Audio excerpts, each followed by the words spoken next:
Now, I have to say, this is more of a personal thing because your story of how you actually got to start working in Return of the Jedi is a very interesting story. It started with your grandmother hearing the radio ad when you were 11. I was in England at the time, and I remember the same ad. We're about the same age, and it's just so interesting that just kind of resonates with me. Can you tell us the whole experience? Well, I mean, yeah, it is amazing. It really is down to the fact that my grandmother heard this radio commercial. Without radio, without my grandmother, I wouldn't be sitting here talking to you guys.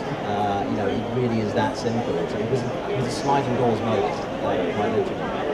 But yeah, she heard this commercial, and Lucasfilm were calling out for people of restricted growth to be part of the new film they were making in the Star Wars saga. And my mum phoned up the studios, and they said, well, we've got everyone. We were inundated with calls. We don't need anyone else. And I don't know what she did, whether she offered them cash or what have you, but they said, well, okay, he sounds like a lovely young man. Bring him up, and we'd love to meet him. And I went up to Elstree Studios in London, which is where they'd shot all of the previous two Star Wars movies. And I didn't meet with George or anybody particularly important. I just met with a production assistant who chatted with me for a few minutes and said, okay, do you want to be an Ewok? And I was like, what? And she said, well, go get measured up for an Ewok suit. And that's it. I went to be measured up.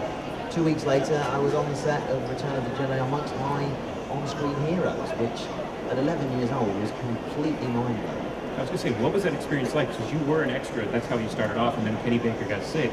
That's right. And you got the role. My second lucky break. The first was grandmother hearing the radio commercial, and the second was I was lucky to be chosen as one of only 6 actors who were playing Ewoks to go to Northern California for the scenes amongst the redwoods.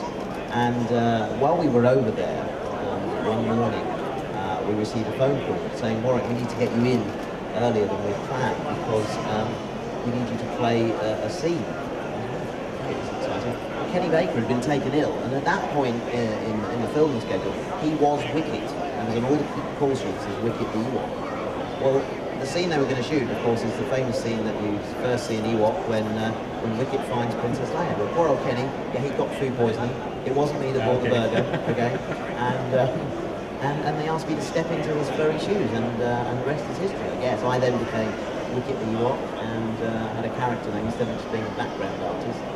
And yeah, it's another stroke of luck.